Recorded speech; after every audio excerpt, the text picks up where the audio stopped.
कोई माई का लाल दुनिया में ऐसा नहीं है जो 5 मिनट में एक पारा पढ़ दे। तो फिर ये तरावी में खेल क्यों हो रहा है? बहुत अच्छी बात है। वाह वाह वाह वाह। क्या ऐसा हाफिज चाहिए, तरावी पढ़ के आएंगे, कहेंगे अरे साहब पता ही नहीं चला तरावी कब पूरी हो गई। अरे भाई पढ़ेगा तब ना पता चलेगा कब तरावी पूरी हुई है। सही है, सही, बहुत अच्छा। यालमुन तालमुन यालमुन तालमुन, कभी पहले पारे में तशरीफ फरमा है, कभी 23वें में चले गए हैं, कभी कुरान से बाहर चले गए। क्या बात है। बोलो बोलो। हाँ, 2-2 घंटे में 20-20 पारे पढ़ने वाले, 1.5 घंटे में 15-15 पढ़ने वाले लोग मौजूद हैं जी। जी दावा करते हैं, वो झूठे हैं वो अपने दावे में। अब मैं धीरे धीरे तकरीर कर रहा हूं, आपको समझ में आ रहा है। अगर मैं तेज बोलूंगा तो आप कहेंगे मौलाना रहने दीजिए। उस तकरीर से क्या फायदा जो समझ में ना आए। हाय हाय हाय, वाह। तो उस तिलावत कुरान से क्या फायदा जो समझ में ना आए। बहुत अच्छी बात। और याद रहे, सिर्फ वही पैसा हराम नहीं है जो सूद का हो, सिर्फ वही पैसा हराम नहीं है जो किसी के साथ धोखे के साथ कमाया हो, वो पैसा भी हराम है जो नजरानों के लालच में कई कई जगह कुरान के साथ बेहुरमती की गई। कि सारी किताबों का यही हाल है, अक्सर किताबों का यही हाल है, कहीं शुरू में, कहीं आखिर में, कहीं बीच में इस बात को लिख ही दिया जाता है कि हमने अपने इल्म के मुताबिक किताब लिख दी है। अगर कहीं गलती नजर आए तो इस्लाह कर देना, हमें आगाह कर देना, हमें बता देना ताकि उसकी इस्लाह हो सके। हजरात, तो दुनिया की सारी किताबों का यही हाल है। किताबों की इस भीड़ में वो तन्हा कुरान ही है कि जैसे ही खोलो शुरू ही में लिखा हुआ है ज़ालिकल किताबु ला रैब फीह, वो किताब के जिसमें कोई शक ही नहीं, कोई डाउट ही नहीं, कोई शुबा ही नहीं। बेशक बेशक, सुभान अल्लाह। हजरात, कुरान जैसी खोलो शुरू में ही आपको मिलेगा, इसमें कोई शक नहीं। क्या बात है, सुभान अल्लाह, सुभान। आप लोगों को कोई शक हो तो मत बोलिए, और शक नहीं हो तो बोलिए सुभान अल्लाह। कुरान में कोई शक नहीं है। अरे भाई, हम कह रहे हैं कुरान में कोई शक नहीं है, लेकिन कुरान में तो लोगों को कल भी शक था, आज भी शक है, कल भी शक होगा। अगर कुरान में शक ना होता तो ये सारी दुनिया कुरान ना पढ़ती, यकीनन पढ़ती। कल भी शक था, आज भी शक है, कल भी रहेगा।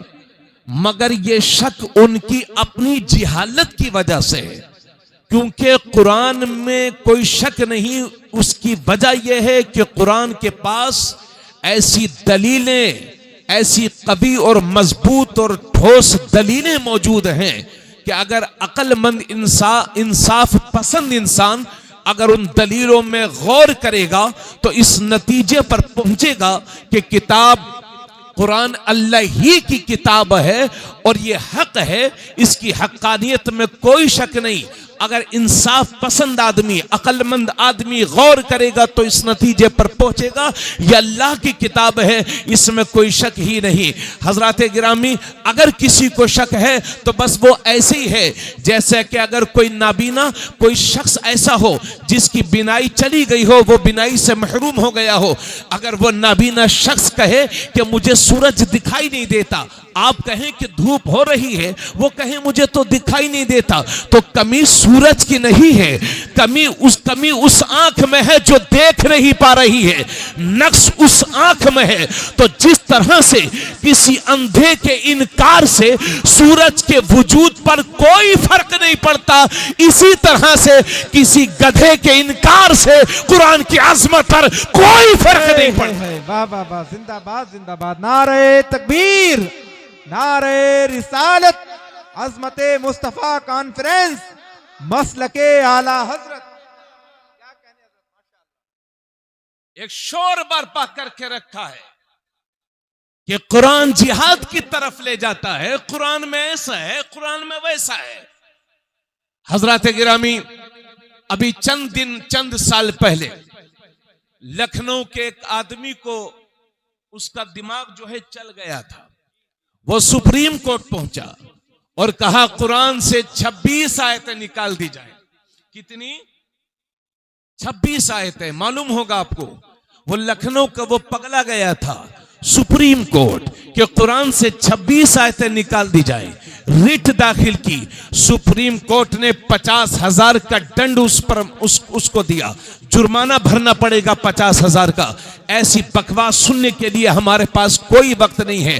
तो ये इस तरह की जहनियत सिर्फ आज की पैदावार नहीं है। 70 की दहाई में बंगाल की सरजमीन पर एक शख्स था जिसका नाम था चंदोमल चोपड़ा। जब उसका खोपड़ा खराब हुआ तो उसने बंगाल की हाई कोर्ट में रिट दाखिल की कि कुरान की 26 आयतों को निकाल दिया जाए। ये जिहाद की तरगीब देती हैं। हजरात, बंगाल के मुसलमान परेशान हो गए। क्या किया जाए? धरना दिया जाए, एहतिजाज किया जाए। जब मुसलमानों की बेचैनी बंगाल की उस वक्त की हुकूमत ने देखी तो मुसलमानों से कहा, आपको इस सिलसिले में परेशान होने की कोई जरूरत नहीं है। मुसलमानों की तरफ से इस मुकदमे को बंगाल के हाई कोर्ट में हम लड़ेंगे। और जो मुकदमा मुसलमानों को लड़ना चाहिए था, बंगाल की उस वक्त की हुकूमत ने मुसलमानों की तरफ से उस मुकदमे को लड़ा और नतीजा यह निकला कि वहां से उसकी रिट को खारिज किया गया और कुरान की 26 आयतों को एक नुक्ता बदलने की भी किसी में हिम्मत न हो सकी। और मैं तो कहता हूं, सुप्रीम कोर्ट से जो भी फैसले होते हैं हर भारतीय उसको मानता है। मगर सुन ले दुनिया, किसी जज को भी ये पावर नहीं है कि कुरान के किसी नुक्ते को भी मिटा दे। अल्लाह की किताब को कोई बंदा कैसे मिटा सकता है? ये किसी को पावर ही नहीं है। इसलिए अगर किसी के जहन में यह बात गर्दिश कर रही है कि कुरान से 26 आयतें निकाल दी जाएंगी, तो अल्लाह की कसम लेकर के कहता हूं, क़यामत आ जाएगी, कुरान का न कोई एक रुकू मिटा सकता है, न कोई जबर मिटा सकता है, न कोई जेर मिटा सकता है, न कोई नुक्ता मिटा सकता है। अल्लाह की कसम। बल्कि हम तो बहुत दिनों से कह रहे हैं, अगर यही बात है तो उठा करके सारी किताबों को समंदर में डाल दिया जाए और 100 साल तक भारत की प्रेसों पर पाबंदी लगा दी जाए कि किसी भी किताब को नहीं छापा जाएगा, कोई किताब भी नहीं छपेगी। और 100 साल के बाद जब सारी किताबों का नाम लेकर के आवाज दी जाएगी तो कोई किताब नहीं आएगी। लेकिन 100 साल के बाद जब कुरान को आवाज दिया जाएगा तो मेरी कौम के यही छोटे छोटे बच्चे अपने सीने में कुरान को लेकर के हाजिर होंगे। है कौले मोहम्मद, कौले खुदा, फरमान न बदला जाएगा, बदलेगा जमाना लाख मगर कुरान न बदला जाएगा। हाय हाय हाय, माशाअल्लाह माशाअल्लाह, सुभान अल्लाह सुभान अल्लाह, जिंदाबाद। क्या कहने हजरत, माशाअल्लाह माशाअल्लाह, बहुत अच्छा। मौजूद सामीन अहले सुन्नत, आप मेरी बात को समझने की कोशिश करें। और एक बात आपसे और अर्ज कर दूं कि इस मुल्क के अंदर हर धर्म की अक्सरियत कुरान की इज्जत करती है। तवज्जो से, इस मुल्क के अंदर हर धर्म की अक्सरियत कुरान की इज्जत करते हैं। जाकर के पंजाब में देखो, आज भी बहुत सारे पुराने सिख हजरात को कुरान करीम पढ़ना आता है और वो जानते हैं कुरान पढ़ना। अगर आपको इसके बारे में मालूम करना हो तो आप मस्जिद चले जाएं। आपने देखा होगा, नमाज मगरिब के बाद, नमाज फजर के बाद या मुख्तलिफ मौकों पर नमाजों के बाद दूसरी कौमों की औरतें भी अपने बच्चों को लेकर के हाजिर होती हैं। बेशक बेशक जी। उनका यकीन है कि अगर मुसलमान कुछ पढ़ करके दम कर देगा तो हमारे बच्चे को शिफा मिलेगी। बेशक बेशक, सुभान अल्लाह। आप लोग तवज्जो से नहीं सुन रहे, आप लोग थोड़ा तवज्जो फरमाएं, तवज्जो से सुने। जब आप सुनेंगे अच्छे से तब हम सुनाएंगे। अब आप लापरवाही करेंगे तो फिर हमारा दिल कैसे लगेगा सुनाने में। तो हिंदुस्तान की हर कौम की अक्सरियत कुरान की इज्जत करती है। हमारी मस्जिदों के दरवाजों के बाहर न जाने कितनी कौमों की औरतें और कितने धर्म की मानने वाली औरतें अपने छोटे छोटे बच्चों को लेकर के हाजिर होती हैं और वो नमाजियों से कहती हैं कि हमारे बच्चों पर फूंक डाल दीजिए, क्योंकि उसको यकीन है कि मेरे बच्चे पर अगर कोई ईमान वाला कुछ पढ़ करके दम कर देगा तो अल्लाह उस तिलावत की बरकत से मेरे बच्चों को शिफा देगा। इसलिए आप इस ज़हनियत में मत उलझिए कि लोग हमारे कुरान की तौहीन कर रहे हैं, लोग कुरान से नफरत करते हैं। जी नहीं, हर धर्म की अक्सरियत कुरान की इज्जत करती है और करना भी चाहिए।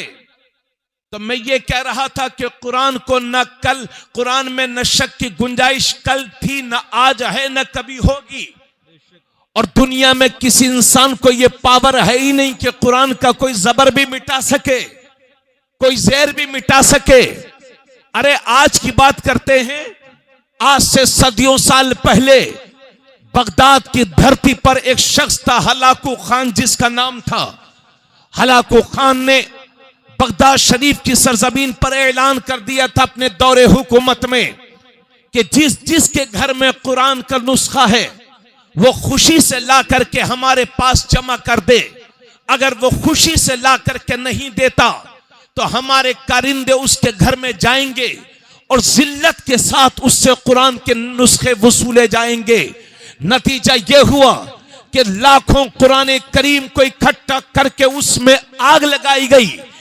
3 लाख से जायद मुसलमानों का कत्लेआम हुआ और बगदाद की दरिया दज्जला पानी के बजाय उसमें खून बह रहा था। कई रोज तक रंगीन होकर के, खून से रंगीन होकर के बहती रही बगदाद की दरिया दज्जला। तो मेरे अजीज, 3 लाख से जायद मुसलमानों का कत्लेआम हुआ और लाखों नुस्खों को, कुरान के नुस्खों को इकट्ठा करके उसकी राख उस दरिया में बहा दी गई थी। और उसके बाद हलाकू खान कह रहा था, अब मैं देखता हूं कि कौन बगदाद में कुरान की बात करेगा, अब मैं देखता हूं कि कौन शरीयत की बात करेगा, अब मैं देखता हूं यहां कौन इस्लाम और कुरान की बात करेगा। अभी वो बकवास कर ही रहा था कि उन्हीं शहीदों की लाशों में एक छोटा सा जख्मी बच्चा उठता है और वो उठ करके कुरान करीम की तिलावत करने लगता है और कहता है, हलाकू तू कागजों से तो कुरान मिटा सकता है लेकिन हमारे दिलों से कुरान कैसे मिटाएगा। हाय हाय हाय, नारे तकबीर, नारे रिसालत, अज़मते मुस्तफा कॉन्फ्रेंस, मसलके आला हजरत, जश्ने दस्तार बंदी, हजरत अल्लामा मुफ्ती तबरेज आलम साहिब किबला। माशाअल्लाह, सुभान अल्लाह, सुभान अल्लाह। मगर पढ़ रहा है मुसलमान कुरान, घरों में रखा हुआ है, जुज़दान में। वो तो एहसान है हमारी मां बहनों का जो कुरान की तिलावत करती है, वरना भाई साहब को तो फुर्सत भी नहीं है।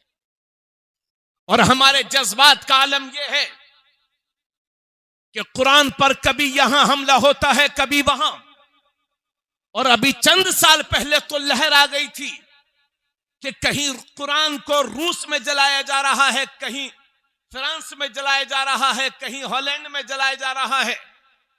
दुनिया के मुख्तलिफ हिस्सों में कुरान को नजर आतिश किया जा रहा था। नजर आतिश करने की वजह यह नहीं थी कि कुरान माज़अल्लाह झूठा है, बल्कि हम इस नतीजे पर पहुंचे हैं कि उन लोगों के पास कुरान का कोई जवाब था ही नहीं। वो शिकस्त खुर्दा हैं, कुरान का मुकाबला करने की उन ताकतों में हिम्मत नहीं है, इसलिए जन भूल करके वो कुरान के नुस्खों को जला देते हैं। अल्लाह ना करे कि इस तरह की हरकत हमारे हिंदुस्तान में कभी हो, हमारे मुल्क में कभी हो। लेकिन अगर कभी इस तरह की हरकत किसी ने कर भी दी तो आपको खुदा का वास्ता देकर के कहता हूं कि आपको जज्बाती नहीं होना है। अक्सर यह होता है कि जब जब कुरान पर हमला हुआ तो ये मुसलमान चले आते हैं, चलिए हजरत साहब धरना देंगे, एहतिजाज करेंगे, चलिए सड़कों पर उतरेंगे। बात कुरान की है, तहफ्फुज़ कुरान के लिए हम अपनी जान का नजराना पेश करने से पीछे नहीं हटेंगे। यह हमारे आज के नौजवान का जज्बा होता है। मगर मैं अपनी कौम से कहना चाहता हूं, मेरे अजीजों, कुरान आपकी जान लेने के लिए नहीं आया है, बल्कि कुरान इंसान की जान बचाने के लिए आया है। कुरान जान लेने वाली किताब नहीं है, कुरान बचाने वाली किताब है। लेकिन मैं आपसे यह कहना चाहूंगा, अपने उलमा के मशवरे के बगैर, अपने बुजुर्गों के मशवरे के बगैर कभी धरना ना देना, एहतिजाज ना करना, सड़कों पर ना उतरना। इसलिए कि हम देख रहे हैं, हम अपना ही हक मांगने के लिए सड़कों पर उतरते हैं, नतीजा यह होता है कि हमारे ही सीनों पर गोलियां दागी जाती हैं और हमारे ही बच्चों को जेल की सलाखों के पीछे डाला जाता है। इसलिए धरना नहीं देना है अपने उलमा के मशवरे के बगैर। हजरात, अगर कोई कुरान का एक मुखालिफ खड़ा होता है, इसका तोड़ यह है कि अगर एक नुस्खा जलाया जाता है तो उसके बदले में 100 कुरान पढ़ने वाले तैयार कर दीजिए। यही है आरजू, तालीम कुरान आम हो जाए, हर एक परचम से ऊंचा परचम इस्लाम हो जाए। लेकिन मैं अपनी कौम से पूछना चाहता हूं, एक कुरान के लिए जान देने का जज्बा रखने वालों, एक कुरान के तहफ्फुज़ के लिए जान देने वालों, मैं आपसे पूछना चाहता हूं कि आप कुरान के लिए जान देने के लिए तो तैयार हैं, लेकिन कुरान पढ़ने के लिए तैयार क्यों नहीं है? अल्लाह अकबर, अल्लाह अकबर। क्या बात है, क्या बात है, वाह वाह। इसी मजमे में तवज्जो चाहूंगा, बस हमको इसी तरह का खामोशी वाला माहौल चाहिए। नारों हंगामों की हमें जरूरत नहीं है, ना बहुत ज्यादा आपसे दाद की वसूली चाहता हूं। अगर कोई बात अच्छी लगे तो शुक्र इलाही बजा लाने के लिए तस्बीह तहलील किया करें, सुभान अल्लाह माशाअल्लाह कहा करें। लेकिन मुझे अपनी हौसला अफजाई के लिए आपसे बहुत ज्यादा दाद नहीं चाहिए। हजरात, मैं आपसे यह पूछना चाह रहा हूं कि हम कुरान के, आप मुझे बताइए, अगर कुरान को आपकी जान की जरूरत पड़े तो कुरान की तहफ्फुज़ हिफाजत के लिए क्या आप जान दे सकते हैं? आप मेरी बात नहीं समझ रहे हैं। अगर कुरान के तहफ्फुज़ के लिए अपनी जानों की जरूरत पड़े तो आप कुरान के तहफ्फुज़ के लिए अपनी जान दे सकते हैं? दे सकते हैं। यकीनन हमारी कौम का नाबालिग बच्चा भी कहेगा कि तहफ्फुज़ कुरान के लिए जान हाजिर है। अगर कुरान को जानी जरूरत पेश आई तो सबसे पहले तबरेज आलम कादरी की कुरान, तबरेज आलम कादरी की जान तहफ्फुज़ कुरान के लिए हाजिर है। लेकिन मैं आपसे पूछना चाहता हूं कि आप कुरान के लिए जान तो देने के लिए तैयार हैं, लेकिन कुरान पढ़ने के लिए तैयार क्यों नहीं है? इसी मजमे में अगर मैं ईमानदारी से पूछूं कि कितने लोगों को कुरान आता है, कई जगह मैंने हाथ उठवाए और एक जगह तो तकरीबन 2-3 हजार का मजमा होगा। मैंने हाथ उठवाए, इतने कम उठे कि मुझे शर्मिंदगी हुई और मैंने उस दिन से छोड़ दिया। मैं हाथ नहीं उठवाता हूं कि कितने लोगों को कुरान पढ़ना आता, इस बात पर हाथ नहीं उठवाता हूं। मगर मेरा ख्याल यह है कि मजमे में 30% लोग वो होंगे जो कहेंगे हाँ हजरत साहब हमें कुरान पढ़ना आता है, और 30% वो होंगे जो कहेंगे हाँ हजरत साहब हमें बिल्कुल नहीं आता, और 40% वो होंगे कि अगर उनसे कहा जाए कि भाई साहब कुरान आता है तो वो कहेंगे हजरत साहब आता तो है लेकिन कच्चा कच्चा। बोलो, यानी जिंदगी पक गई मगर कुछ कच्चा रह गया तो कुरान, दांत निकल करके गिर गए मगर कुछ कच्चा रह गया तो कुरान, बाल कालों से सफेद हो गए मगर कुछ कच्चा रह गया तो कुरान, लाखों रुपयों की शादी कर ली मगर कुछ कच्चा रह गया तो कुरान, करोड़ों की बिल्डिंगें बना ली, प्रॉपर्टी खरीद ली मगर कुछ कच्चा रह गया तो कुरान। अगर 70-80 साल की जिंदगी में कुरान न पढ़ना सीख सके तो पूछना चाहता हूं किस बात के मुसलमान हैं आप? क्या सीखा है जिंदगी में हमने? बताइए मुझे आप। अगर 70-80 साल की जिंदगी में हम कुरान न पढ़ना सीख सके तो किस बात के मुसलमान हैं हम और आप? अल्लाह के नबी सल्लल्लाहु अलैहि वसल्लम फरमाते हैं, जिस घर में सुबह सुबह कुरान की तिलावत होती है, सुबह ही को उस घर में अल्लाह की रहमत के फरिश्ते तशरीफ लाया करते हैं और वो घर अपने रहने वालों के लिए कुशादा हो जाता है और उस घर में बरकतों का नुज़ूल होता है। और जिस घर में सुबह सुबह कुरान की तिलावत नहीं होती, अजाब के फरिश्ते उस घर में आया करते हैं और वो घर अपने रहने वालों के लिए तंग हो जाता है। सुनिए मेरी बात, आज हमने देखा है लाखों लाख रुपए की बिल्डिंगें बनी हुई हैं, संगे मरमर लगे हुए हैं, एक दरवाजे के बजाय एक ही कमरे में 4-4, 5-5 दरवाजे लगे हैं। आला क्वालिटी का पत्थर है, आला क्वालिटी के मटेरियल से मकान तैयार किया गया। 2-4 करोड़ का मकान है, 10-5 लाख 50 लाख 1 करोड़ का मकान है और रहने वाले भी बड़े मालवर हैं, बड़े मालदार हैं, बड़े अच्छे कारोबारी हैं, मगर उस घर में सुकून नहीं, सुकून नहीं। कहां से आएगा कुरान, कहां से आएगा सुकून? जब रात के 1-1, 2-2 बजे तक घरों में सीरियल देखे जाएंगे, कहां से आएगा सुकून? जब एक ही घर में दूसरे सगे भाई की गीबत और बुराई होगी, कहां से आएगा उस घर में सुकून? जिस घर में आदमी अपनी बहन बेटियों के सामने चड्डी और नेकर पहनकर घूमेगा, कहां से आएगा उस घर में सुकून? आप शिकायत करते हैं मुसलमानों के साथ ऐसा हो रहा है, मुसलमानों के साथ वैसा हो रहा है। कभी गौर तो किया आपने कि हम कर क्या रहे हैं? कर क्या रहे हैं? बेटियों के साथ, बहनों के साथ मिलकर के 12-12 बजे तक टीवियां देखी जाएंगी। कहां से तुम्हारे घरों में बरकतों का नुज़ूल होगा? कहां से रहमतों का नुज़ूल होगा? कहां से वो घर अपने रहने वालों के लिए सुकून वाला होगा? वल्लाह सुम्मा वल्लाह नहीं हो सकता।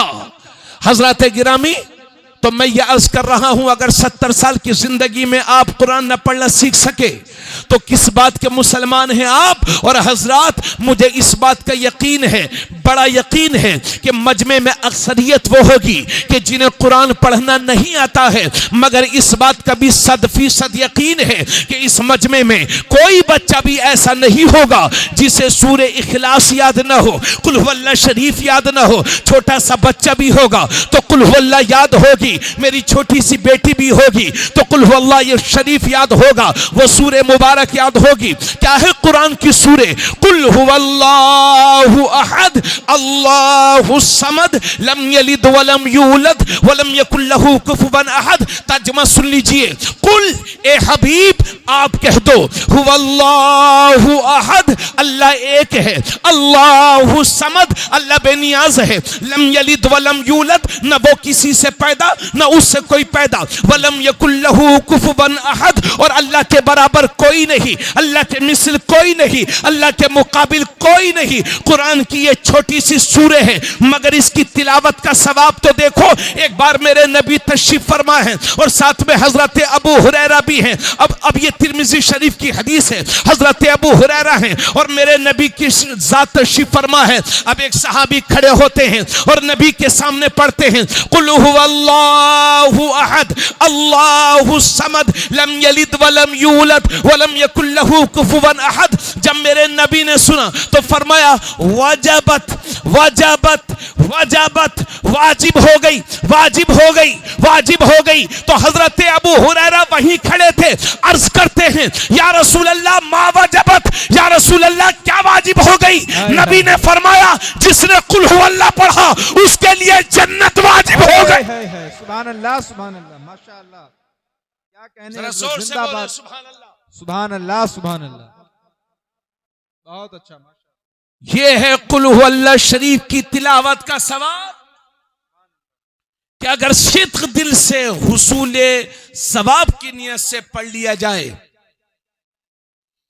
तो जन्नत वाजिब हो जाती है। कहो सुभान अल्लाह। आका करीम सल्लल्लाहु अलैहि वसल्लम फरमाते हैं, इसके रावी हजरत अब्दुल्ला इब्ने मसूद हैं, फरमाते हैं जिसने कुरान पढ़ा, कुरान का एक हर्फ पढ़ा, मन क़रा हरफन मिन किताबिल्लाह फलहू बिही हसनह वल हसनतु बिअश्रि अमसालिहा ला अक़ूलु अलिफ लाम मीम हरफुन, अलिफुन हरफुन व लामुन हरफुन व मीमुन हरफुन। अल्लाह के नबी सल्लल्लाहु अलैहि वसल्लम फरमाते हैं, जिसने कुरान का एक हर्फ पढ़ा तो अल्लाह एक हर्फ पढ़ने में उसके बदले में एक नेकी अता फरमाएगा, और वो एक नेकी 10 नेकियों के बराबर होगी।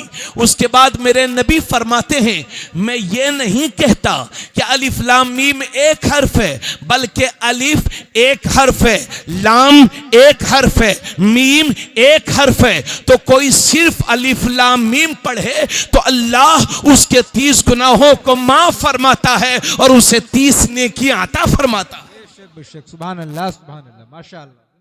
अरे बोलिए भाई, कहां गए लहराने वाले लोग? कहां चले गए जो अभी बहुत देर पहले लहरा रहे थे? समझ रहे हैं भाई? आका करीम सल्लल्लाहु अलैहि वसल्लम फरमाते हैं, एक मौके पर मेरे नबी ने इरशाद फरमाया, ए लोगों, जिस तरह से लोहे को जंग लग जाती है, ये देखिए जंग लग चुकी है, ऐसे ही आपके घरों में लोहे के दरवाजे होंगे, खिड़कियां होंगी, पानी लगा, जंग लगी। अल्लाह के नबी सल्लल्लाहु अलैहि वसल्लम इरशाद फरमाते हैं कि जिस तरह से लोहे को पानी से जंग लग जाती है, इसी तरह से इन दिलों को भी जंग लग जाती है। ये दिल भी मैले हो जाते हैं, ये दिल भी गंदे हो जाते हैं। साहबा किराम ने अर्ज किया, या रसूल अल्लाह, दिलों की गंदगी कैसे साफ होगी? दिलों का जंग कैसे साफ होगा? दिलों का मैल कैसे साफ होगा? तो अल्लाह के नबी सल्लल्लाहु अलैहि वसल्लम फरमाते हैं, अगर दिलों की गंदगी को दूर करना चाहते हो, दिलों का मैल खत्म करना चाहते हो, दिलों को रोशन करना चाहते हो, तो कसरत के साथ मौत को याद किया करो और कुरान करीम की तिलावत किया करो। कसरत के साथ मौत को याद करने का मतलब, शेख अब्दुल हक मुहद्दिस देहलवी लिखते हैं कि कसरत के साथ मौत को याद करने का मतलब यह है कि जिन बातों का अल्लाह ने हुक्म दिया है उन पर अमल करो, और जिन बातों से बचने का हुक्म दिया है उनसे बचो। अच्छे अमल ना करना और जबान से मौत मौत करते रहना, शेख साहब फरमाते हैं, ये तो दिल की सख्ती का सबब होता है। तो ज्यादा से ज्यादा मौत को याद करें और कुरान करीम की तिलावत करें। यह कुरान करीम की तिलावत और कसरत के साथ मौत को याद करना, यह दिलों के जंग को खत्म करता है, दिलों के मैल को खत्म करता है। क्या बात है। एक जमाना वो था कि लोगों के कपड़े गंदे होते थे, दिल बड़े रोशन और उजले होते थे। आज के इंसान का लिबास तो बड़ा उजला है, मगर दिलों में नफरतें भरी हुई हैं, दिलों में हसद भरा हुआ है, दिलों में घमंड भरा हुआ है, दिलों में तकब्बुर भरा हुआ है। ए लोगों, लिबास से ज्यादा रूहानियत की पाकीज़गी की तरफ ध्यान दो। दिलों को पाक करने की कोशिश करो, सीनों को पाक करने की कोशिश करो, दिल को कीने से पाक रखो। अदब व एहतराम के साथ खड़े हो जाएं। और आज हमारे मेहमान खुसूसी तशरीफ ला रहे हैं, जोरदार तरीके से हजरत का इस्तकबाल। हजरात सभी लोग अपनी अपनी जगह पर इंतहाई अदब और एहतराम के साथ खड़े हो जाएं। आबरूए अहले सुन्नत हुजूर पीर तरीक़त रहे बरे राह शरीयत मुहाफिज़े मसलक के आला हजरत सैयदी सरकार सुहैल मिल्लत की आमद है। आज हमारे दरमियान एक ऐसी शख्सियत तशरीफ फरमा है कि जिसकी रगों में फातिह खैबर का खून दौड़ रहा है। आय हाय है, सुभान अल्लाह, सुभान अल्लाह। ऐसा सैयद क्या कहने, जिसकी सियादत की मैं कसम उठा सकता हूं। आय हाय है, माशाअल्लाह। वो बिलगिराम जो आला हजरत का मरकज़ अकीदत रहा है, आय हाय। वो बिलगिराम जहां से फैजान मारहरा शरीफ पहुंचा और वहां से फैजान बरेली शरीफ पहुंचा। वो बिलग्राम कि जहां मीर अब्दुल वाहिद जैसी अजीमुल मर्तबा शख्सियत आराम फरमाए, बड़े से बड़े आलिम औलिया अल्लाह अगवास अख्ताब उस सरजमीन पर तशरीफ रखते हैं। उसी सरजमीन की मरकजी तर्जुमानी के लिए आज हमारे दरमियान मजहरे तजल्लियात वाहिदी, मस्दरे बरकाते तय्यबी, पीरे तरीकत, रहबरे राहे शरीयत, सैयदी आकाई व मावाई व मलजाई, पीरे तरीकत हुजूर अशाह अल्लामा अलहाज सैयद औलादे रसूल उर्फ हुजूर सुहेल मियां साहब किबला दामत बरकातुहुमुल आलिया, सज्जादा नशी आस्ताने आलिया वाहिदिया तय्यबिया बिलग्राम शरीफ व सरबराह आला दारुल उलूम वाहिदिया तय्यबिया बिलग्राम शरीफ पूरी शान सरपरस्ती के साथ हमारे दरमियान तशरीफ रखते हैं। अल्लाह का शुक्र बजा लाते हुए आप तमाम हजरात मचल करके बोलें सुभान अल्लाह। पूरा मजमा शुक्र इलाही बजा लाए और कहे अल्हम्दुलिल्लाह। अरे थोड़ा गुटखा खाने वालों बोल दो भाई, कल खा लेना। कहिए सुभान अल्लाह अल्हम्दुलिल्लाह माशाल्लाह। कि आका करीम सल्लल्लाहु अलैहि वसल्लम ने इरशाद फरमाते हैं, जिसने कुरान का एक हर्फ पढ़ा तो अल्लाह उसके बदले में एक नेकी अता फरमाएगा और वो एक नेकी 10 नेकियों के बराबर होगी। उसके बाद मेरे नबी फरमाते हैं, मैं ये नहीं कहता कि अलिफ लाम मीम एक हर्फ है, बल्कि अलिफ एक हर्फ है, लाम एक हर्फ है, मीम एक हर्फ है। तो जो सिर्फ अलिफ लाम मीम पढ़ेगा अल्लाह उसके 30 गुनाहों को माफ फरमाएगा और उसे 30 नेकियां अता फरमाएगा। मास्टर साहब थोड़ा सा बोलिए सुभान अल्लाह। फिरोज भाई सुभान अल्लाह बोलिए जरा, है ना। माशाल्लाह, अल्लाह ताला सलामत रखे। तो मास्टर साहब किताब तो आप भी पढ़ाते हैं, मगर ये कारी साहब जो किताब पढ़ाते हैं वो बड़ी अजमत वाली है। सुभान अल्लाह सुभान अल्लाह। आज हम उसी किताब की बात कर रहे हैं। तो मेरे अजीज साथियों, कुरान की तिलावत का ज़ौक़ पैदा करो, शौक पैदा करो। अपने घरों में सुबह शाम कुरान की तिलावत की आदत डालिए। और हजरात गिरामी, तो जब हम इतना सवाब पाएंगे इतनी तिलावत करने में, तो जो बच्चा दिनों रात 3 साल तक हाफिज कुरान बनता है, अल्लाह अकबर, वो कितनी तिलावत करता होगा, कितनी नेकियां वो करता होगा। इसलिए आप लोग बाबाओं के चक्कर में पड़े हो, कभी ये बाबा कभी वो बाबा। इन बाबाओं ने लूट के रखा है मेरी कौम को, जो फाले खोल रहे हैं और झूठे झूठे पैसे वसूल कर रहे हैं, लोगों को बरगला रहे हैं। मेरा यकीन है जब भी परेशानियां घेरें, मुसीबतें तुम्हारे सामने खड़ी हो, इन तलबाए किराम को अपने घर बुला करके दावत खिलाया करो, इनसे दुआएं कराया करो।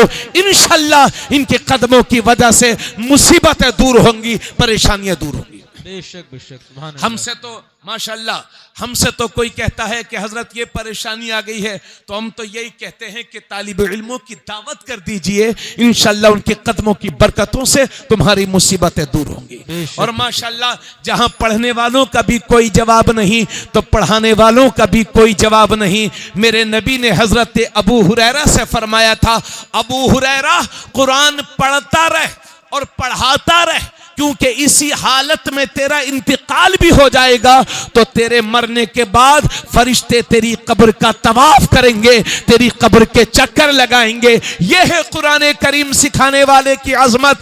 अगर मैं पूछूं कि केवलपुर में कौन बड़ा आदमी है, कौन सबसे बेहतर आदमी है, इस इलाके का सबसे महान आदमी कौन है, तो आप कहेंगे अरे हजरत साहब उसका बड़ा बोलबाला है, वो तो फॉर्चूनर से चलता है साहब, वो तो 1 करोड़ की गाड़ी से चलता है, उसके पास तो इतनी दौलत है। अगर मैं पूछूं तो कोई कहेगा मुंबई का सेठ अच्छा है, कोई कहेगा कोलकाता का ताजिर अच्छा है, कोई कहेगा कि दिल्ली का बिजनेसमैन अच्छा है। आप ये कहेंगे मैंने अपने रसूल से पूछा, ए मेरे रसूल इस भरी कायनात में सबसे बेहतर कौन है, तो मेरे नबी की रूह पाक आज भी उम्मत को जवाब देगी, खैरुकुम मन तअल्लमल कुरान व अल्लमा। ए लोगों, तुम में से सबसे बेहतरीन इंसान वो है जो खुद कुरान पढ़े और दूसरों को पढ़ाए, जो खुद कुरान सीखे और दूसरों को सिखाए। हाय हाय हाय, नारे तकबीर, नारे रिसालत, मसलके आला हजरत, अजमते कुराने करीम, आमदे हुजूर सुहेले मिल्लत। माशाअल्लाह, सुभान अल्लाह, सुभान अल्लाह। कारी आसिफ साहब यहां कितने दिन हो गए आपको? उससे पहले कहां पढ़ाते थे? भुसावल से पहले गांव में, उससे पहले ठीक है। अब जब तक दाढ़ी सफेद होगी देखते रहिएगा कितनी जगह जाएंगे आप। तनख्वाह 8,000, तनख्वाह 10,000, एक जगह छूटी फिर मस्जिद तलाश रहे, फिर मदरसा तलाश रहे हैं। अगर ये हमारी दुकान में सूरे बकरा पढ़ दें तो दुकान बरकतों से भर जाए। बोलो, अगर ये खुद अपनी दुकान खोल करके उसमें पढ़ दें, क्या बात, तो आपकी दुकान की तरफ जाने वाला कस्टमर भी हाफिज साहब का होगा। क्या कहने, मगर ये दुकान नहीं खोलते, 2 साल के बाद फिर जगह बदल रही है, कोई शिकवा नहीं, फिर मदरसा देख रहे हैं, फिर मस्जिद देख रहे हैं। क्यों? क्योंकि जब ये मदरसे में पढ़ते थे उसी वक्त बता दिया गया था, खैरुकुम मन तअल्लमल कुरान वअल्लमा, तुम में सबसे बेहतरीन इंसान वो है जो कुरान को सीखे और दूसरों को सिखाए। बेशक बेशक, सुभान अल्लाह, सुभान अल्लाह। यही है आरज़ू, तालीम कुरान आम हो जाए, हाय हाय हाय, हर एक परचम से ऊंचा परचम इस्लाम हो जाए। सुभान अल्लाह, सुभान अल्लाह। जंग उहद के मौके पर जब बहुत सारे सहाबा शहीद हुए तो मेरे नबी ने फरमाया कब्रों को खोदा जाए और एक एक कब्र में 2-2 या 3-3 अफराद को दफन किया जाए और सामने उसको रखा जाए जो हाफिज कुरान हो। सुभान अल्लाह, सुभान अल्लाह। जोर से बोलो।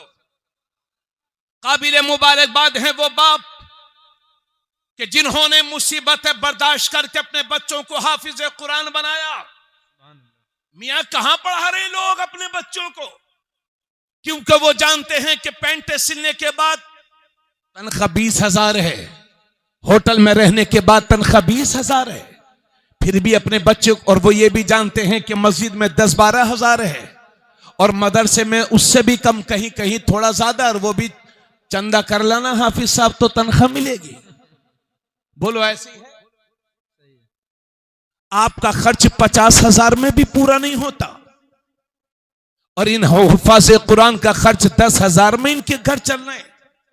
लेकिन हमसे अच्छे कपड़े पहनते हैं हाफिज साहब, हमसे बेहतर ड्रेस होती है कारी साहब की, सब्र वाले होते हैं।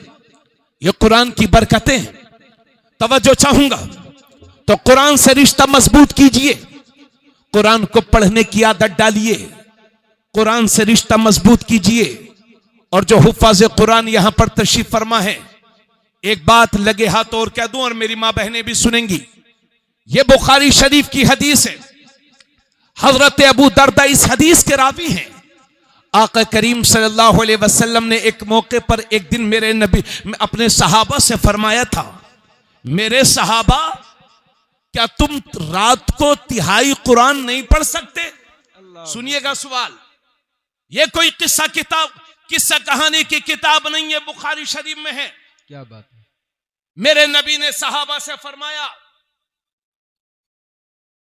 मेरे सहाबा, क्या तुम रात को तिहाई कुरान नहीं पढ़ सकते? अल्लाह अकबर। कितना होता है तिहाई कुरान? 30 पारे हैं कुरान में। तिहाई कुरान का मतलब हो गया 10 पारे। 10 पारे। मैं अल्हम्दुलिल्लाह खुद हाफिज कुरान हूं माशाअल्लाह, और मैं इन हुफ़ाज़ की मौजूदगी में कह रहा हूं कि अगर एक पारे को सही से पढ़ा जाए तो 20 मिनट लग ही जाते हैं। जी जी जी। कोई माई का लाल दुनिया में ऐसा नहीं है जो 5 मिनट में एक पारा पढ़ दे। तो फिर ये तरावी में खेल क्यों हो रहा है? बहुत अच्छी बात है, वाह वाह वाह वाह। क्या ऐसा हाफिज चाहिए, तरावी पढ़ के आएंगे, कहेंगे अरे साहब पता ही नहीं चला तरावी कब पूरी हो गई। अरे भाई पढ़ेगा तब ना पता चलेगा कब तरावी पूरी हुई है। सही है, सही, बहुत अच्छा। यालमून तालमून यालमून तालमून, कभी पहले पारे में तशरीफ फरमा है, कभी 23वें में चले गए हैं, कभी कुरान से ही बाहर चले गए। क्या बात है। बोलो बोलो। हाँ, 2-2 घंटे में 20-20 पारे पढ़ने वाले, 1.5 घंटे में 15-15 पढ़ने वाले लोग मौजूद हैं जी। जी, दावा करते हैं, वो झूठे हैं वो अपने दावे में। अब मैं धीरे धीरे तकरीर कर रहा हूं, आपको समझ में आ रहा है। अगर मैं तेज बोलूंगा तो आप कहेंगे मौलाना रहने दीजिए। उस तकरीर से क्या फायदा जो समझ में ना आए। हाय हाय हाय, वाह। तो उस तिलावत कुरान से क्या फायदा जो समझ में ना आए। बहुत अच्छी बात। और याद रहे, सिर्फ वही पैसा हराम नहीं है जो सूद का हो, सिर्फ वही पैसा हराम नहीं है जो किसी के साथ धोखे के साथ कमाया हो, वो पैसा भी हराम है जो नजरानों के लालच में कई कई जगह कुरान के साथ बेहुरमती की गई। मुझे लगता है हिंदुस्तान के मुसलमानों पर जो आफतें आ रही हैं, ये कुरान के साथ मजाक करने की वजह से तो नहीं आ रही है। अल्लाह के नबी सल्लल्लाहु अलैहि वसल्लम ने एक मौके पर फरमाया था, ए मेरे सहाबा, जब कुरान पढ़ा करो तो रोया करो, आंसू बहाया करो, आंसू बहाया करो, और अगर रोना ना आता हो तो रोने जैसी शक्ल ही बना लिया करो। हजरत दातागंज बख्श लाहौरी से किसी ने पूछा था कि हुजूर, अगर कुरान पढ़कर रोना भी ना आता हो और रोने जैसी शक्ल भी ना बनती हो तब क्या करें? तो हजरत ने फरमाया था, ऐसे आदमी को चाहिए कि अपनी किस्मत पे रोया करे। कि इतना सख्त दिल हो गया है कि कुरान सुन करके भी रोना नहीं आता। तो ये 1.5 घंटे में 10 पारे, 2 घंटे में 15 पारे, और बजाय आप लोग टोकने के सुबह को क्या कहते हैं, अरे साहब इस साल तो सारे रिकॉर्ड टूट गए, ऐसा हाफिज मिला है कि पता ही नहीं चलता तरावी कब पूरी हो गई। यह कुरान के साथ मजाक होगा, और वो भी कुरान पर ईमान रखने वाला। आका करीम सल्लल्लाहु अलैहि वसल्लम, बल्कि कहा गया है कि बहुत सारे लोग वो हैं जो कुरान तो पढ़ते हैं मगर कुरान उन पर लानत भेजता है। इसलिए आप कहा करें कि हाफिज साहब आप 5 पारे ना पढ़िए, आप 1.25 या 1.5 पारा ही पढ़िए, मगर ऐसा पढ़िए कि हमें लगे कि कुरान पढ़ा जा रहा है। बेशक बेशक, सुभान अल्लाह। बोलो सही बोल रहा हूं कि नहीं? और आप हजरात से मैं गुजारिश करता हूं, सदर मोहतरम साहब, बच्चों को ये तरगीब दिया करें कि साफ साफ तरावी सुनाए।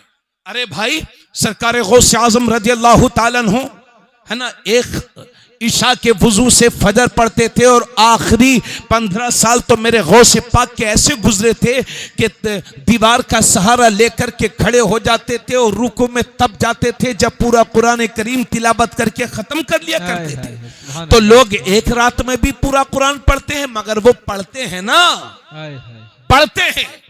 कुरान के साथ ये धोखा नहीं होना चाहिए। यालमून तालमून यालमून तालमून। और बहुत सारे हाफिज ऐसे हैं जो ईद जैसे ही हुई, तरावी पूरी ईद हुई, हाफिज जी की दाढ़ी आधी, और जैसे ही रमजान आने वाला है तो 3 महीने पहले से दाढ़ी बढ़ना शुरू। क्यों? क्योंकि अब तरावी सुनाना। ऐसे बदअमल हाफिज के पीछे तरावी नहीं मकबूल होंगी, याद रहे। तो मेरे साथियों, अजीज साथियों, आप हाफिज साहब से कहा करें कि साफ साफ पढ़ें और आराम से पढ़ें। हमें कहीं एयरपोर्ट या स्टेशन नहीं जाना है, साफ साफ पढ़ें हाफिज साहब। ये कुरान के साथ खुला मजाक बंद होना चाहिए। अच्छी तरावी शानदार तिलावत के एहतमाम के साथ होना चाहिए। तो हजरात, मैं खुद हाफिज कुरान हूं। हमारा मदरसा अजीजुल उलूम कस्बा नानपारा में उस्ताजुल हुफ्फाज हजरत कारी मोहम्मद नकी खान साहब हैं। कई बच्चे उनके शागिर्द होंगे यहां पर। मैंने एक दिन उनसे पूछा कि भैया आप कितनी देर में एक पारा पढ़ सकते हैं? तो कहने लगे आप बताओ। मैंने कहा कम से कम 20 मिनट। तो बोले भैया हम ना पढ़ पाए 20 मिनट में, हम तो 25 मिनट में ही पढ़ पाएंगे। तो जो सैकड़ों को हाफिज बना चुका हो वो हाफिज कुरान कह रहा है कि 25 मिनट से कम में नहीं पढ़ पाऊंगा, तो ये 5 मिनट वाला हाफिज कुरान कहां से पैदा हो गया?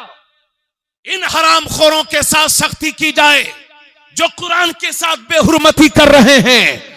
तो आका करीम सल्लल्लाहु अलैहि वसल्लम ने फरमाया, तो हजरात एक पारे को 20 से 25 मिनट लग ही जाते हैं, तो अगर कोई 10 पारा पढ़ेगा, तिहाई कुरान पढ़ेगा, तो मतलब यह हो गया कि 2.5 से 3 घंटे।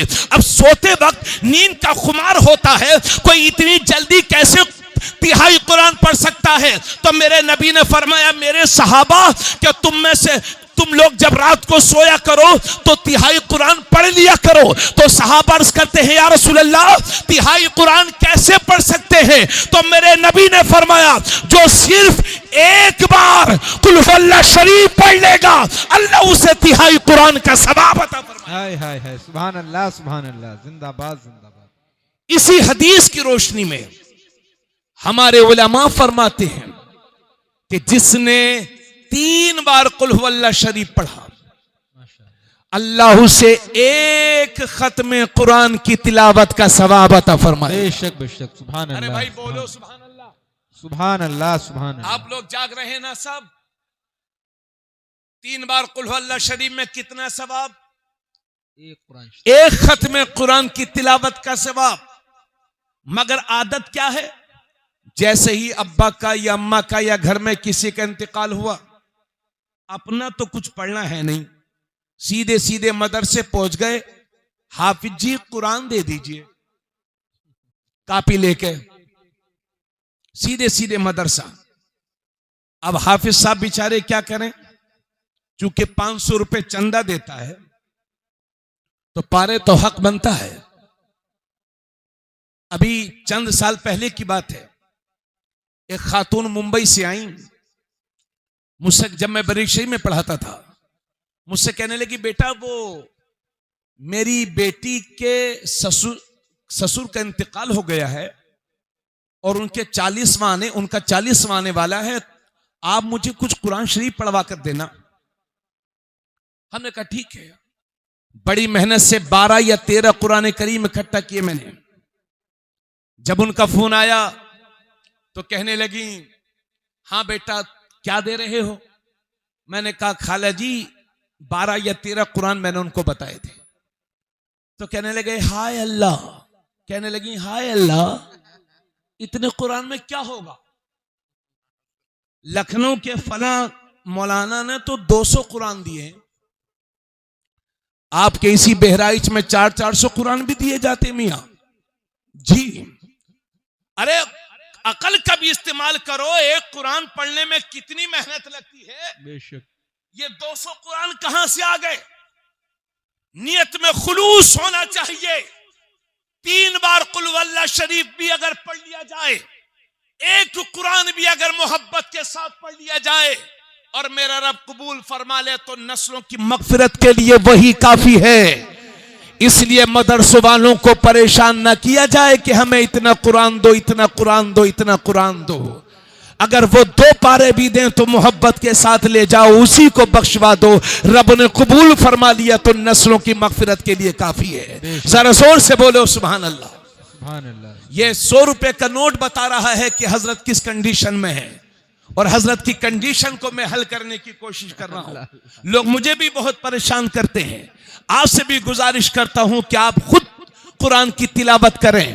तो हुजूर सल्लल्लाहु अलैहि वसल्लम फरमाते हैं, तिहाई कुरान जिसने एक बार सूरह इखलास पढ़ लिया, अल्लाह उसे तिहाई कुरान का सवाब अता फरमाएगा। सुभान अल्लाह सुभान अल्लाह। और कारी आसिफ साहब, कारी अबुल हसन साहब किबला माशाल्लाह बिलग्राम शरीफ से तशरीफ लाए हैं, हजरत के साथ में रहते हैं, हजरत की खिदमत करते हैं हमारे कारी अबुल हसन साहब। उनकी भी तवज्जो चाहूंगा। इस हिंदुस्तान की सरजमीन पर जितने हाफिज पूरे नहीं हैं, उनसे ज्यादा हाफिज 10 पारे, 5 पारे, 15 पारे वाले, 20 पारे वाले हैं। सही है। जो हिफ्ज शुरू किया 5 पारे हुए, बंद कर दिया, 10 पारे हुए, शैतान ने बहका दिया, काम पर लग गए। अधूरे हाफिज कितने? और जब वो जैसे ही हिफ्ज की तालीम छोड़ते हैं, जो याद होता है उसे भी भुला देते हैं जी।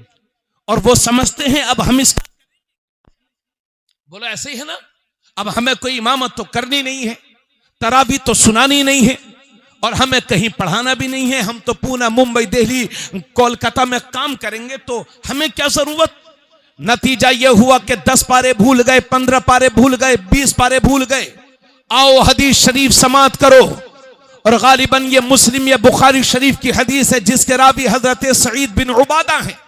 वो फरमाते हैं कि नबी करीम सल्लल्लाहु अलैहि वसल्लम ने इरशाद फरमाया, जिसने कुरान को पढ़ा और फिर उसे भूल गया तो क़यामत के दिन खुदा से इस हाल में मुलाकात करेगा कि कोढ़ की वजह से उसके आज़ाए बदनिया गलगड़ करके सड़ करके गिर रहे होंगे।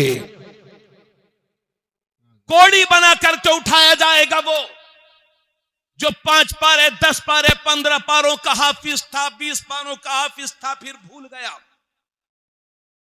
सुन लो भाई मेरी बात, और ये सिर्फ हाफिजों के साथ खास नहीं है। आप लोगों में से बहुत सारे लोग वो हैं जो नाज़रे कुरान करीम पढ़ना जानते थे, थोड़ा थोड़ा पढ़ना जानते थे, फिर पूरा सीखने के बजाय उसको भी भुला गए। कितने लोग हैं?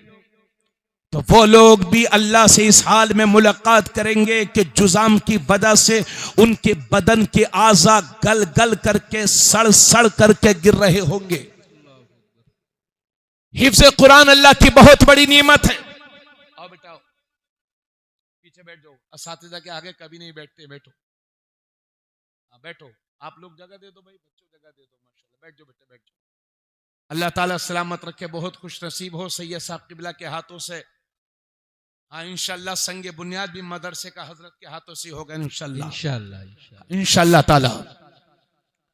तो मेरे अजीज साथियों, मैं ये कह रहा था कि जो नाजरा पढ़ना जानता हो, मेरी माँ बहनों आप भी सुन लेना, जो कम पढ़ी लिखी हो वो नाजरे को सही कर लें, उसको भुलाएं नहीं, वरना अल्लाह से इस हाल में मुलाकात करेंगे। और एक हदीस है जिसमें आका करीम, ये भी बुखारी शरीफ की है, आका करीम सल्लल्लाहु अलैहि वसल्लम फरमाते हैं, ताहदुल कुरान, कुरान के साथ इत्तिना बरतो, कुरान को बराबर पढ़ते रहो। कसम है उस जात की जिसके कब्ज़े कुदरत में मेरी जान है। हुजूर फरमाते हैं, कुरान जिस तरह से ऊंट अपनी रस्सी से निकल करके भाग जाता है, उससे भी ज्यादा तेजी के साथ कुरान सीनों से निकल जाता है। अल्लाह अकबर, अल्लाह। इसलिए कोई ये ना समझे कि मैं बहुत पक्का हाफिज हूं, मैं नहीं भूलूंगा। ताहदुल कुरान, कुरान के साथ इत्तिना बरतो, कुरान को बराबर पढ़ते रहो वरना भूल जाओगे। हजरत गिरामी, इतनी बातें कहने के बाद अब ये हमारे 3 हुफ्फाज़ कुरान का तोहफा, इनके हवाले से कह रहा हूं। और ये हदीस मुस्नद इमाम अहमद बिन हंबल में है, जिसके रावी हजरत माज जोहनी है। आका करीम सल्लल्लाहु अलैहि वसल्लम इरशाद फरमाते हैं, मन क़रा अल कुरान व अमिल बिमा फीह उल्बिस वालिदाहु ताजन यौमल क़ियामह ज़ौउहु अहसनु मिन ज़ौइ शम्स फी बुयूति दुनिया लौ कानत फीकुम फमा ज़न्नुकुमुल लज़ी बिअमिला हाज़ा। आका करीम सल्लल्लाहु अलैहि वसल्लम फरमाते हैं, जिसने कुरान पढ़ा और कुरान पढ़ करके उस पर अमल भी किया, मैं आम हाफिज़े बामल की बात कर रहा हूं, उस हाफिज की बात नहीं कर रहा हूं कि जब तक इमाम था तो 5 टाइम की पढ़ता था, और जैसे इमामत की छुट्टी नमाज की भी छुट्टी, उसकी बात नहीं कर रहा हूं। बहुत सारे लोग इमामत से घर आते हैं, जुमे के दिन या इतवार के दिन, जो भी, घर आके नमाज भूल गए और इमामों के पीछे तो नमाज ही नहीं है जी, फासिक मुअलिन है वो, उनकी इक्तिदा में नमाज पढ़ना जायज नहीं है। आका करीम सल्लल्लाहु अलैहि वसल्लम फरमाते हैं, जिसने कुरान पढ़ा और कुरान पढ़ करके उस पर अमल भी किया, तो क़यामत के दिन उसके माँ बाप को ऐसा ताज पहनाया जाएगा, क्या बात है, जिसकी रोशनी दुनिया के सूरज की रोशनी से भी ज्यादा होगी। हाय हाय हाय, जबकि सूरज तुम्हारे घरों में उतर आया हो, फिर तुम्हारा क्या ख्याल है उसके बारे में कि जब माँ बाप का ताज ऐसा होगा तो उसका क्या हाल होगा जिसने खुद कुरान पढ़ करके उस पर अमल भी किया हो। जब माँ बाप को ऐसा ताज पहनाया जाएगा तो हाफिज कुरान को कैसा ताज पहनाया जाएगा। बहुत मजाक उड़ाते हो हाफिजों की, बहुत हंसी आती है हाफिजों पर, गरीबों में शुमार किया जाता है। आपके नजदीक तो मेयारे इज्जत सिर्फ पैसा ही है, सिर्फ पैसा, सिर्फ पैसा। अरे उस वक्त को भी देख लिया करो कि बाप आखिरी वक्त बिस्तर पर है, आखिरी वक्त बिस्तर पर है। एक मास्टर है, एक डॉक्टर है, एक इंजीनियर है और एक बेटा हाफिज कुरान है। देख लेना तजर्बा करके। इंजीनियर साहब आते हैं, अब्बा जी वो प्लाट मेरे नाम करा दो, कहीं बाद में नाम कराने में दिक्कत पेश ना आए। डॉक्टर साहब जाते हैं, अब्बा जी बैंक बैलेंस कितना है वो मेरे नाम करा दो। मास्टर साहब जाते हैं, मैं सबको नहीं कह रहा हूं मगर अक्सरियत का यही हाल है। मास्टर साहब जाते हैं तो मास्टर साहब दुनिया की बात कर रहे हैं क्योंकि उन्होंने दुनिया ही पढ़ा था। डॉक्टर साहब दुनिया की बात कर रहे हैं क्योंकि उन्होंने दुनिया पढ़ा था। बाप का आखिरी वक्त है, नज़ा का आलम है। इंजीनियर माल का सवाल करता है, डॉक्टर माल का सवाल करता है। अक्सरियत की यही हाल है। उसी आलम में एक हाफिज कुरान होता है जो कुरान लेकर के खड़ा होता है, सूरह यासीन पढ़ता है और आसानी के साथ बाप की रूह निकल जाया करती है। बेशक बेशक, सुभान अल्लाह सुभान अल्लाह। आजकल तो बड़ी फैमिलियों के पास एक फैमिली डॉक्टर होता है। बस बहुत टाइम हो गया और सर्दी भी बहुत है, बस ये आखिरी बात है मेरी, सुन लीजिए, उसके बाद इंशाल्लाह फिर कभी मौका मिलेगा। अल्लाह ताला तौफीक बख्शे। तो मैं आपके सामने ये अर्ज कर रहा था, बस आखिरी मरहले में है तकरीर, कि जिस तरह से आपकी फैमिली में बड़े लोगों को एक फैमिली डॉक्टर की जरूरत होती है। सुनो भाई, जिस तरह से जिस्मानी सेहत के लिए फैमिली डॉक्टर की जरूरत है, इसी तरह से रूहानी पाकीज़गी के लिए खानदान में एक कम से कम एक आलिम की जरूरत है। बेशक बेशक, सुभान अल्लाह सुभान अल्लाह। जिसके 4 बच्चे हों, 4 बेटे हों, 3 बेटे हों या 2 बेटे हों या एक ही हो, ये अहद करके जाओ कि इंशाल्लाह अपने एक बच्चे को हाफिज कुरान के साथ साथ आलिम दीन भी बनाएंगे। बेशक बेशक, इंशाल्लाह। कहिए इंशाल्लाह। इंशाल्लाह। अरे ठीक है भाई, रोजी देने वाली जात अल्लाह की जात है। आप तो मुंबई में रहते हैं जहां पढ़ा लिखा मुंशी है और अंगूठा छाप बिल्डर है जी, पढ़ा लिखा मुंशी अंगूठा छाप बिल्डर। रोजी देने वाली जात मेरे रब की जात है। और ए अमीरों, अगर आप अपने बच्चों को आलिम बनाना शुरू कर दो तो समाज में उसके बहुत सारे फायदे दिखाई देंगे। यह जरूरी नहीं है कि पढ़ लिखने के बाद किसी मदरसे में ही पढ़ाओ। आपके खानदान में एक आलिम रहेगा तो आपके ईमान की हिफाजत का जरिया बनेगा। इसलिए रूहानी पाकीज़गी के लिए हमारे वालिद साहब, मैं जब मदरसा गया तो मेरा एक छोटा भाई है, मुफ्ती खुर्शीद आलम साहब मिसबाही, सगे भाई, उसको भी मदरसा भेजने लगे। तो मैंने वालिद साहब से कहा कि अब्बू जी हम इसको डॉक्टर बनाएंगे। हमें क्या मालूम था, बच्चे छोटे थे, गरीब घर में परवरिश पाई, तो हमें क्या मालूम था कि डॉक्टरी कितनी महंगी होती है, डॉक्टरी की पढ़ाई। तो मेरे वालिद साहब कहते, मेरे वालिद साहब पोस्टमैन थे, डाकिया थे, कहते नहीं नहीं हम इसको भी आलिम बनाएंगे और रोजी देने वाली जात अल्लाह की। बेशक बेशक, सुभान अल्लाह सुभान अल्लाह। ये मेरे उस मास्टर बाप के अल्फाज थे और अल्लाह ने हिफ्ज़ कुरान और इल्म दीन की बरकत से उन सारी चीजों से मेरे वालिद को नवाजा जो इंसान की दुनिया में ख्वाहिश हुआ करती है। माशाअल्लाह, सुभान अल्लाह सुभान अल्लाह। तो अक्ल के घोड़े ना दौड़ाएं, अपने बच्चों को अच्छे मदरसों में दाखिल कराएं। जिस तरह से हमें डॉक्टर्स, वुकला, इंजीनियर्स, मुख्तलिफ डिग्रियों के मास्टर की जरूरत है, इसी तरह से हमें रूहानी पाकीज़गी के लिए उलमा की जरूरत है। अपने बच्चों को इल्म दीन जरूर सिखाएं। और हजरात, इतनी बातें कहने के बाद एक और हदीस आपके सामने पेश अर्ज करना चाहता हूं, जिसके रावी हजरत अली रज़ी अल्लाह ताला अन्हु है, और यह भी तिरमिज़ी शरीफ में है। आका करीम सल्लल्लाहु अलैहि वसल्लम फरमाते हैं, जिसने कुरान पढ़ा और कुरान के हलाल को हलाल जाना और कुरान के हराम को हराम जाना, तो हुजूर सल्लल्लाहु अलैहि वसल्लम फरमाते हैं वो खुद तो जन्नत में जाएगा ही जाएगा, साथ ही साथ अपने घर के 10 ऐसे लोगों को जन्नत में लेकर जाएगा कि जिन पर जहन्नम वाजिब हो चुकी थी। सुभान अल्लाह, सुभान अल्लाह, माशाअल्लाह। कितने खुश नसीब हैं। यकीनन जब इनके सरों पर दस्तार होगी तो इनके बाप से, इनके घर वालों से खुशी पूछिए। और भाई आप तो एक 20 रुपए की माला लेके चले आते हैं, हाफिज जी के माला डालेंगे, 50 रुपए 100 रुपए की माला, रस्म निभा गए। और अक्सर जगह तो यह होता है बच्चों की दस्तार होती है और लोग शोर शराबा करते हैं, बस फुर्सत मिले जल्दी।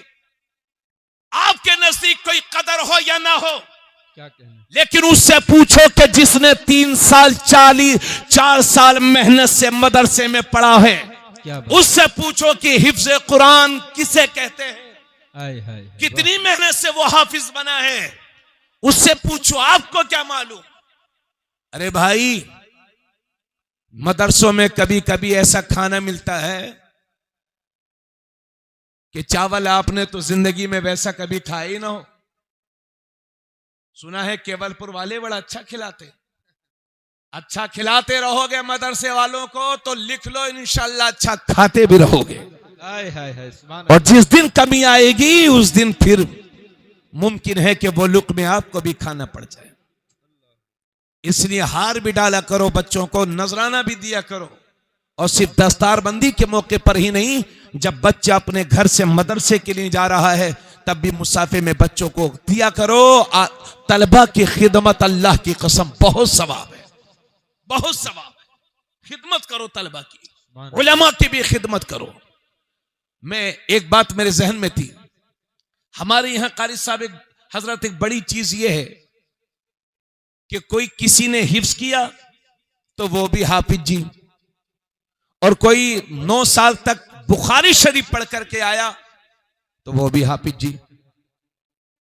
क्यों भाई, कारी गुलाम नबी साहब बताओ आप, 9 साल पढ़े वो भी हाफिज जी। आज मैं आ रहा था अपने घर से, एक होटल में चाय पीने रुक गया, हुनैन अहमद का होटल था।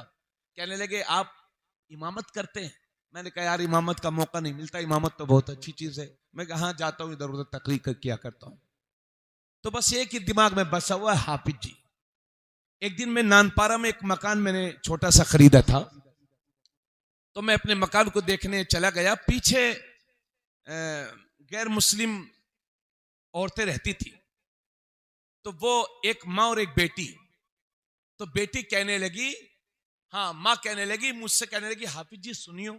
तो बेटी कहती ओ अम्मा ये हाफिज जी ना हो, ये मौलाना हो।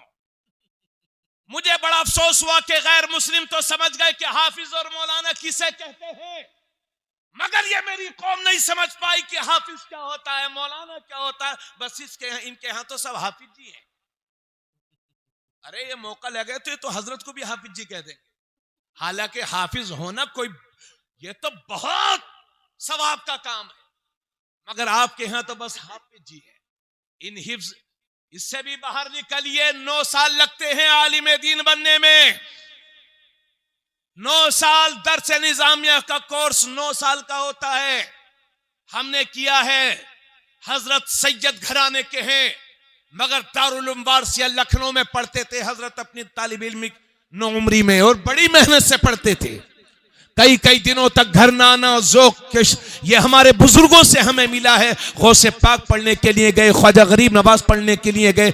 आप जितने बुजुर्गों की ज़बानें पढ़ो, कोई आपको जाहिल नहीं मिलेगा, सबके सब आलिम मिलेंगे, हाफिज कुरान मिलेंगे, कारी कुरान मिलेंगे। बेशक बेशक, सुभान अल्लाह। इसलिए आप पूछ लिया करें कि आप हाफिज हैं क्या मौलाना साहब। सबको हाफिज जी कहकर मेयार मत घटाइए, और हाफिज साहब कहें या हाफिज जी कहें, हाफिज जी, या हाफिज जी तो कहीं है ही नहीं, हाफिज जी है, उसको भी बिगाड़ दिया। क्यों भाई?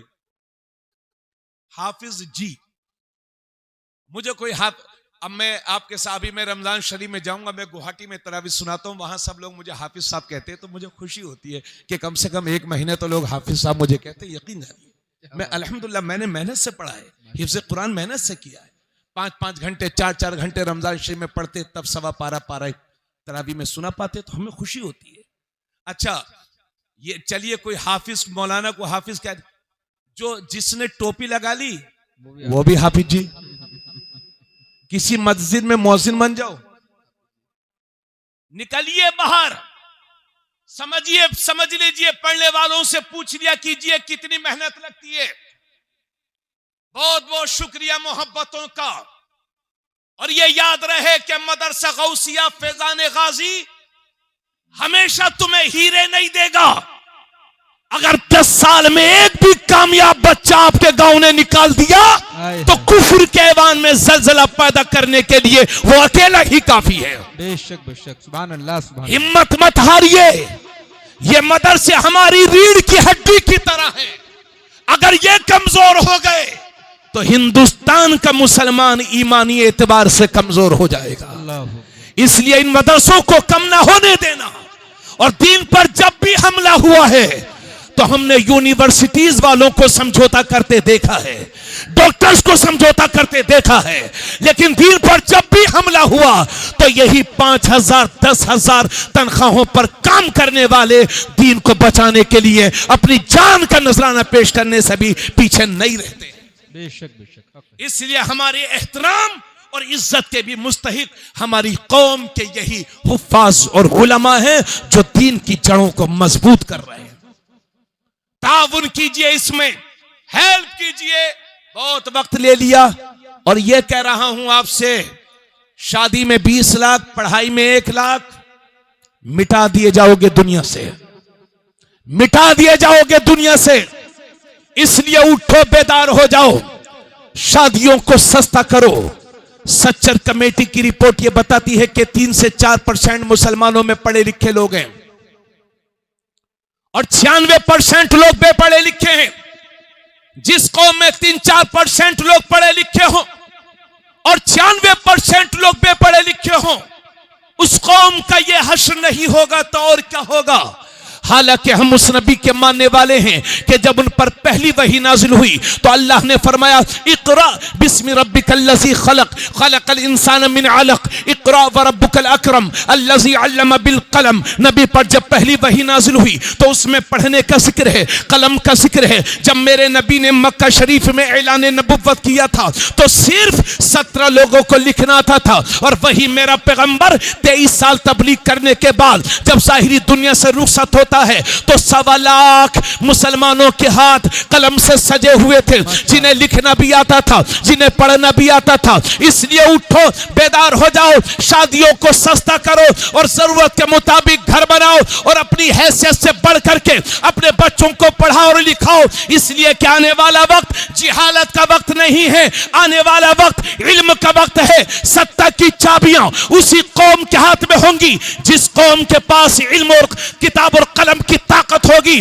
अगर ऐसे ही सोते रह गए तो कहीं ऐसा ना हो कि हमेशा के लिए सुला दिए जाओ। और मुझे तो डर इस बात का लगता है, जो हालात चल रहे हैं, आप सोए हुए हैं, अगर यही हालात रहे तो कहीं ऐसा ना हो कि इस मुल्क में हमारी नस्लों को गुलाम बना करके रखा जाए।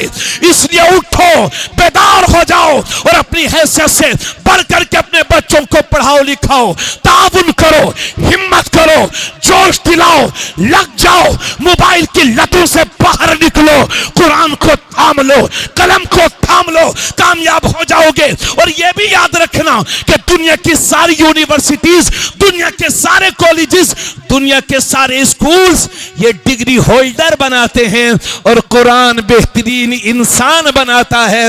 इसलिए सब कुछ पढ़ाइए मगर अपने बच्चों को कुरान जरूर पढ़ाइए।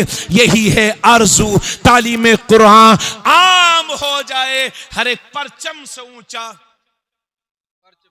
परचम इस्लाम हो जाए और अल्लाह ताला सलामत रखे। देखिए, ये हमारी जो माँ बहनें हैं, आप लोग जब शादी करते हैं तो कुरान शरीफ देते हैं, आप तर्जमे वाला कुरान शरीफ दिया करें, उर्दू तर्जमा।